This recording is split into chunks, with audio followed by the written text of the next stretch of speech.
எல்லாமே இப்போது அரசின் கையில் இருக்கிறது. ஆக்சிலரேட்டர், பிரேக் எல்லாமே அரசின் கையில் இருக்கிறது. இப்படியெல்லாம் ஆள் எடுக்கக்கூடியவர்களை மற்றவர்களை பயன்படுத்தி ஸ்கெலிட்டனாக சர்வீஸை ஓட்ட எப்போதும் போல இப்போதும் அவர்கள் முயற்சிக்க கூடும். ஆனால் மிக பெரும்பாலான வாகனங்கள் நின்று போகும். இந்த ஸ்கெலிட்டன் வண்டி மூலமாக ஜனங்க பிரச்சனையோ போக்குவரத்து பிரச்சனையோ தீராது. மாறாக அது பிரச்சனையை தீவிரப்படுத்தும். ரோட்ல ஓட்ட வேண்டிய வண்டியை சென்ட்ரல் ஸ்டேஷனுக்குள்ள ஓட்டுவாங்க. இதெல்லாம் நடக்கும். ஆகவே இது போன்ற தருணங்களில் 2 பேர் இருந்தால் ஒரு வண்டி எடுத்துட்டு இங்கேயும் அங்கேயும் படம் காட்டலாம். அப்படி படம் காட்டல் நடக்குமே தவிர உண்மையில் பயணங்கள் என்பது நடக்காது.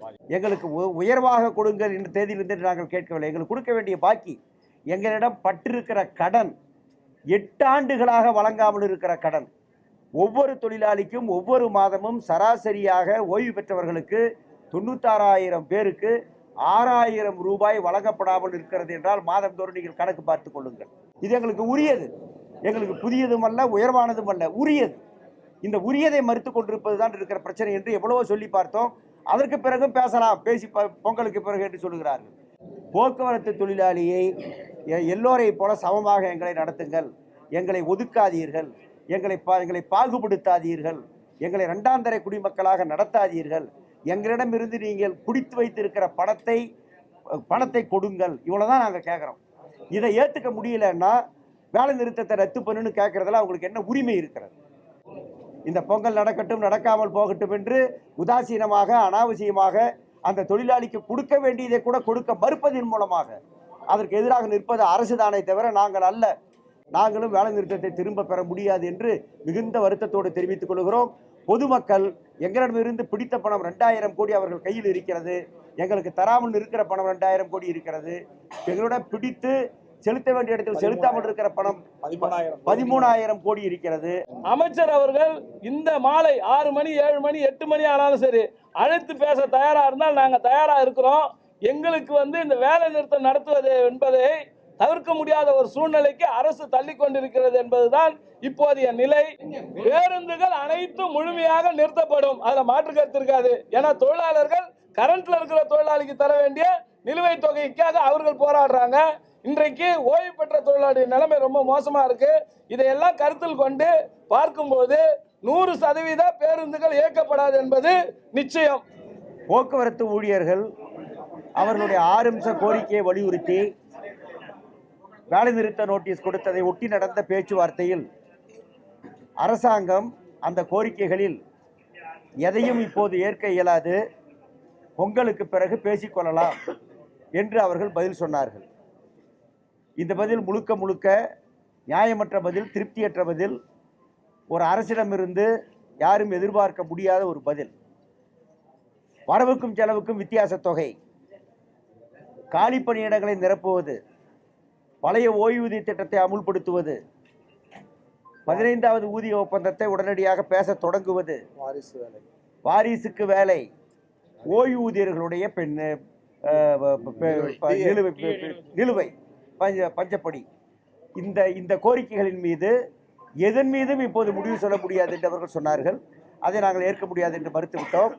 அதற்கு பிறகு அமைச்சர் வந்தார். அமைச்சரும் அதையே சொல்லிவிட்டு சென்றார். நேற்றைய முன்தினம் வந்தபோது நான் கலந்து பேசிவிட்டு வருகிறேன் என்று சொன்னார். கலந்து பேசிய பிறகு அவர் எங்களோடு பேசவே இல்லை. அவர் ஏதோ தகவலை மட்டும் சொல்லிவிட்டு இன்று சமரச பேச்சுவார்த்தைக்கு போங்கள் என்கிற ஒரு தகவலை மட்டும் அவர்கள் சொல்லிவிட்டார்கள். நாங்கள் இங்கே வந்திருக்கிறோம். இந்த சமரச பேச்சுவார்த்தையிலும் எதையும் அவர்கள் ஏற்கவில்லை. பொங்கலுக்கு பிறகு என்றுதான் சொல்லியிருக்கிறார்கள். இந்த அரசு போக்குவரத்து ஊழியர்களை பொறுத்தவரை 2ஆம் தர குடிமக்களாக பார்க்கிறது என்பதுதான் நாங்கள் மிகுந்த வருத்தத்தோடு சுட்டிக்காட்ட வேண்டிய விஷயம். தமிழகத்தில் இருக்கிற எந்த துறையிலும், தமிழகத்தில் இருக்கிற எந்த பொதுத்துறை தொழிலாளிக்கும் இழைக்கப்படாத அநீதியை போக்குவரத்து தொழிலாளிகளுக்கு இழைத்து கொண்டே இருக்கிறார்கள். பஞ்சப்படி அவர்களுக்கு கொடுக்க வேண்டிய பாக்கி, எங்களுக்கு உயர்வாக கொடுங்கள் என்ற தேதியிலிருந்து நாங்கள் கேட்கவில்லை. எங்களுக்கு கொடுக்க வேண்டிய பாக்கி, எங்களிடம் பட்டிருக்கிற கடன், 8 ஆண்டுகளாக வழங்காமல் இருக்கிற கடன், ஒவ்வொரு தொழிலாளிக்கும் ஒவ்வொரு மாதமும் சராசரியாக ஓய்வு பெற்றவர்களுக்கு 96,000 பேருக்கு 6,000 ரூபாய் வழங்கப்படாமல் இருக்கிறது என்றால் மாதந்தோறும் நீங்கள் கணக்கு பார்த்துக் கொள்ளுங்கள். அந்த தொழிலாளிகள் ஒவ்வொரு மாதமும் 6,000 ரூபாய் வரவேண்டியது வராமல், அவர்கள் இல்லாமல் இன்றைக்கு குடும்பம் நடத்தி கொண்டிருக்கிறார்கள் என்பதுதான் இதில் இருக்கிற மிகப்பெரிய சோகம், மிகப்பெரிய துயரம். இந்த கோபத்திற்கும் மற்றதற்கும் எங்களுடைய காரணம் அதுதான். கடைசியாக நாங்கள் கேட்டோம், அமைச்சரிடமும் கேட்டோம், இன்றைய பேச்சுவார்த்தையிலும் கேட்டோம்.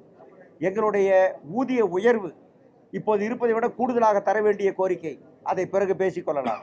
மீதி கோரிக்கைகளை பிறகு பேசிக்கொள்ளலாம். ஆள் எடுப்பு என்பது கழகம் சம்பந்தப்பட்டது. பணிக்கு ஆள் எடுப்பது, புதிய எல்லா பேருந்துகளையும் இயக்குவது, மக்களுக்கு உதவி செய்வது என்பது இந்த தமிழ்நாடு சம்பந்தப்பட்டது. அதை நீங்கள் நிறைவேற்றுங்கள், மற்ற எல்லாவற்றையும் பிறகு பேசலாம். ஆனால் எங்களிடம் பட்ட கடனையாவது உடனடியாக கொடுங்கள் என்று நாங்கள் கேட்டோம். அது ஒன்று. சர்வீஸில் இருக்கக்கூடிய தொழிலாளிகளுக்கும் 4 மாத அகவல் இப்படி தரவில்லை, அதையும் நிலுவையில் வைத்திருக்கிறார்கள். இப்போ நடப்பில் 4 மாதம், அந்த 4 மாத நிலுவைத் தொகையை கூட அவர்கள் கொடுக்காமல் இருக்கிறார்கள். 18 மாதம் என்பது தனி. ஆகவே ஓய்வூதியர்களுடைய பஞ்சப்படியை அரியஸ் தொகையாக இருக்கிற 2000 கோடி ரூபாயை பிறகு பேசலாம், எப்போது எப்படி தரலாம் என்று பேசலாம். அவர்களுக்கு இந்த தேதியிலிருந்து, இந்த மாதத்திலிருந்து நடைமுறையில் இருக்கக்கூடிய பஞ்சப்படி 46% என்பதை அமுல்படுத்துங்கள், பிராஸ்பெக்டிவாக அமுல்படுத்துங்கள், அது போதும் என்று சொன்னோம். இது எங்களுக்கு உரியது, எங்களுக்கு புதியதும் அல்ல, உயர்வானதும் அல்ல, உரியது. இந்த உரியதை மறுத்து கொண்டிருப்பது தான் இருக்கிற பிரச்சனை என்று எவ்வளவோ சொல்லி பார்த்தோம். அதற்கு பிறகும் பேசலாம், பேசி பொங்கலுக்கு பிறகு என்று சொல்லுகிறார்கள். சர்வீஸில் உள்ளவர்களுக்கு அந்த 4 மாத பணத்தையாவது பொங்கலுக்கு முன்பு கொடுங்கள். இந்த 2 பேருக்கும் பொங்கல் மகிழ்ச்சியான பொங்கலாக இருக்க வேண்டும் என்றால் இந்த 2ஐயும் நிறைவேற்றணும். கோரிக்கை 15வது ஒப்பந்த கோரிக்கை என்பதை அவங்க பேசுறதுக்கான ஒரு தேதியை சொல்லணும். இவ்வளவுதாங்க.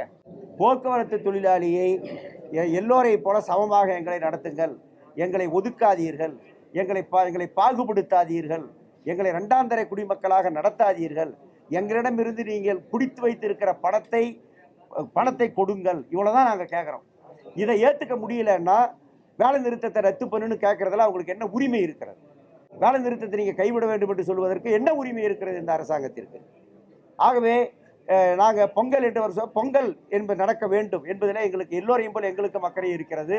இந்த பொங்கல் நடக்க வேண்டும் என்பதில் அதிக அக்கறை. இந்த பொங்கல் நடக்க வேண்டும் என்பதிலே கூடுதல் கவனம் செலுத்த வேண்டியது அரசு. இந்த பொங்கல் நடக்கட்டும், நடக்காமல் போகட்டும் என்று உதாசீனமாக, அனாவசியமாக அந்த தொழிலாளிக்கு கொடுக்க வேண்டியதை கூட கொடுக்க மறுப்பதன் மூலமாக அதற்கு எதிராக நிற்பது அரசு தானே தவிர நாங்கள் அல்ல. பொங்கல் கொண்டாட வேண்டும் என்பதற்காக எங்களுடைய கோரிக்கை எவ்வளவு முடியுமோ சுருக்கியும் குறுக்கியும் அவர்கள் வெறும் 70 கோடி ரூபாய் மூலமாக இந்த பிரச்சனையை மாதந்தோறும் தீர்ப்பதற்கான வழிமுறையையும் நாங்கள் காட்டிவிட்டோம். இத்தனைக்கு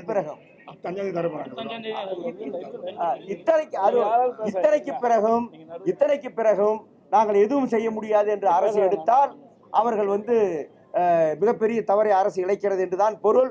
நாங்களும் வேலை நிறுத்தத்தை திரும்ப பெற முடியாது என்று மிகுந்த வருத்தத்தோடு தெரிவித்துக் கொள்கிறோம். பொதுமக்கள் எங்களிடமிருந்து பிடித்த பணம் 2000 கோடி அவர்கள் கையில் இருக்கிறது. எங்களுக்கு தராமல் இருக்கிற பணம் 2000 கோடி இருக்கிறது. எங்களுடன் பிடித்து செலுத்த வேண்டிய இடத்தில் செலுத்தாமல் இருக்கிற பணம் 13,000 கோடி இருக்கிறது. அது 13,000 கோடி. ஓய்வூதியருடைய பணம் 2,000 கோடி. இப்படி இந்த பணத்தை எல்லாம் அரசாங்கம் கையில் வைத்துக் கொண்டு இந்த ஏழை தொழிலாளியை ஏமாற்றி கொண்டிருக்கிறது என்பதுதான் இருக்கிற பிரச்சனை. இதை புரிந்து கொண்டு எங்களுக்கு இந்த வேலை நிறுத்த தருணத்தில் ஆதரவு தர வேண்டும் என்று பொதுமக்களை நாங்கள் கேட்டுக்கொள்கிறோம். அரசுக்கும் எங்கள் சார்பில் நீங்கள் அழுத்தம் தந்து இந்த பிரச்சனையை தீர்ப்பதற்கு உதவ வேண்டும் என்று பொதுமக்களையும் நாங்கள் மன்றாடி கேட்டுக்கொள்கிறோம். இன்று நடந்த பேச்சுவார்த்தையில எங்களுடைய கோரிக்கையை 6 கோரிக்கையில இருந்து நாங்கள் ஒரு கோரிக்கைக்கு வந்ததை கூட அரசு அதிகாரிகள் ஏற்க மறுத்து விட்டார்கள். அதுதான் உண்மை. இன்று மாலை வரைக்கும் கூட நேரம் இருக்குது. அமைச்சர் அவர்கள் இந்த மாலை 6 மணி 7 மணி 8 மணி ஆனாலும் சரி அழைத்து பேச தயாரா இருந்தால் நாங்கள் தயாரா இருக்கிறோம். எங்களுக்கு இந்த வேலை நிறுத்தம் நடத்துவது என்பதை தவிர்க்க முடியாத ஒரு சூழ்நிலைக்கு அரசு தள்ளி கொண்டிருக்கிறது என்பதுதான் இப்போதைய நிலை. எங்களுடைய இந்த பிரச்சனை இங்கே பேசிக் கொண்டிருக்கும் போது, அதாவது நம்மளுடைய மதுரை உயர்நீதிமன்றத்தில் ஒரு பொதுநல வழக்கையும் தொடுத்திருக்குது. ஒருத்தர் போய் தொடுத்திருக்காங்க இந்த ஸ்டே கேட்டு. ஆனால் அந்த மாண்புமிகு நீதி அரசர்கள் நாளைக்கு இந்த வழக்கை எடுப்பதாக தெரிவித்திருக்கிறார்கள். அது மட்டும் இல்ல, இன்றைய தேதியில சுப்ரீம் கோர்ட்ல ஒரு வழக்கு வந்தது. அரசு மேல்முறையீடு செய்தது இந்த டிஏ நிலுவைத் தொகைக்காக. அந்த வழக்கை இன்றைக்கு உச்ச நீதிமன்றம் அடுத்த மாதம் 6ஆம் தேதிக்கு தள்ளி வைத்திருக்கிற வழிய அதுக்கு ஸ்டே கொடுக்கல, அதை அட்மிட் பண்ணல. ஆக இன்று வரைக்கும் உயர்நீதிமன்றம் கொடுத்த உத்தரவு கரண்ட்ல இருக்கு. அதை அரசு ஏற்று உடனடியாக ஓய்வு பெற்ற தொழிலாளர்களுக்கும் இப்போது நடைமுறையில் இருக்கக்கூடிய தொழிலாளர்களுக்கு தர வேண்டிய அகவலைப்படியை உடனே வழங்கிட வேண்டும் என்பதுதான் எங்களுடைய கோரிக்கை. அரசுக்கு இன்னும் டைம் ஒரு 10 மணி நேரம் இருக்கு. இன்னும் 4-5 மணி நேரத்தில் அமைச்சர் அவர்கள் இதுக்கான முடிவை எடுத்து எங்களை அழைத்தால் பேச்சுவார்த்தைக்கு செல்ல நாங்கள் தயாராக இருக்கிறோம். இல்லை என்றால் நாங்களே நினைத்தாலும் தொழிலாளர்கள் வாகனத்தை நிறுத்துவதை தடுக்க முடியாத ஒரு சூழ்நிலை ஏற்படும் என்பதை தெரிவித்துக் கொள்கிறோம்.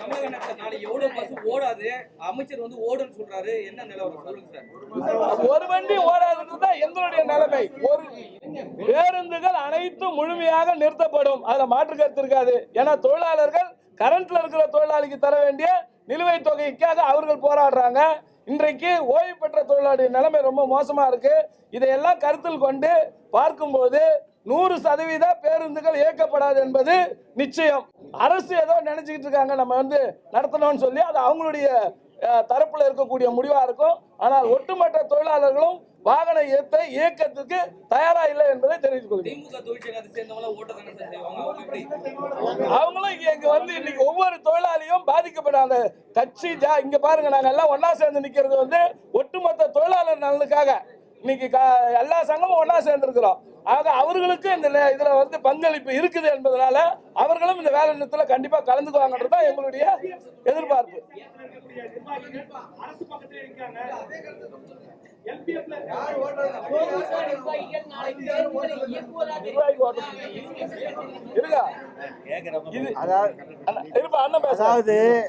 அதாவது ஏற்கனவே நீ இர்ரெகுலர், நீ வேலைக்கு வரலன்னு வேலை மறுக்கப்பட்ட தொழிலாளிகள் கொஞ்சம் பேர் இருக்காங்க. அவங்களை எல்லாம் உடனே வாங்க உங்களுக்கெல்லாம் வேலை கொடுத்துடலான்னு சொல்லி கூப்பிட்டு வேலை கொடுத்துக்கிட்டு இருக்காங்க. வேலைக்கு ஆள் எடுப்பதில் நிறைய ப்ரொசீஜர்ஸ் இருக்குது. ஆகவே நாங்கள் எடுக்காமல் இருக்கிறோம்னு 2 வருஷமாக காலி பணியிடத்தை அப்படியே வைத்திருக்கிறவர்கள் 2 மணி நேரத்தில் ஆள் எடுக்கிறாங்க, 3 மணி நேரத்தில் ஆள் எடுக்கிறாங்க. இப்படியெல்லாம் ஆள் எடுக்கக்கூடியவர்களை மற்றவர்களை பயன்படுத்தி ஸ்கெலிட்டனாக சர்வீஸை ஓட்ட எப்போதும் போல இப்போதும் அவர்கள் முயற்சிக்க கூடும். ஆனால் மிக பெரும்பாலான வாகனங்கள் நின்று போகும். இந்த ஸ்கெலிட்டன் வண்டி மூலமாக ஜனங்க பிரச்சனையோ போக்குவரத்து பிரச்சனையோ தீராது, மாறாக அது பிரச்சனையை தீவிரப்படுத்தும். ரோட்ல ஓட்ட வேண்டிய வண்டியை சென்ட்ரல் ஸ்டேஷனுக்குள்ள ஓட்டுவாங்க. இதெல்லாம் நடக்கும். இது ஏற்கனவே நாம பார்த்தது தான். ஆகவே இது போன்ற தருணங்களில் 2 பேர் இருந்தால் ஒரு வண்டி எடுத்துட்டு இங்கேயும் அங்கேயும் படம் காட்டலாம். அப்படி படங்காட்டல் நடக்குமே தவிர உண்மையில் பயணங்கள் என்பது நடக்காது. அப்படியே பேருந்துகள் இயக்கப்பட்டாலும் பொதுமக்கள் அந்த பேருந்துகளை புறக்கணிப்பார்கள் என்பதையும் நாம் பழைய போராட்டங்களில் பார்த்திருக்கிறோம். ஓடுகிற 1-2 பஸ்ஸிலும் அப்படிதான் நடக்கும். ஆகவே அதுதான் எங்களுடைய கருத்து.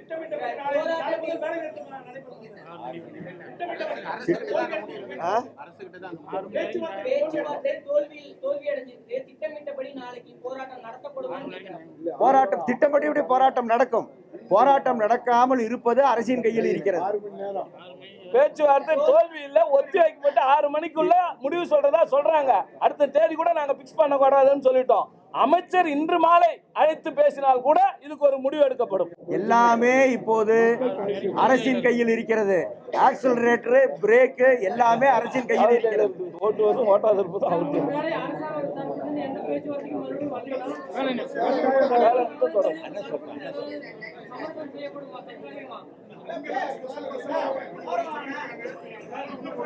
அவர்கள் முயற்சி பண்ணட்டும். நாங்கள் எங்க சைக்கிள் வெற்றி பெறுவதற்கு நாங்கள் முயற்சிப்போம்.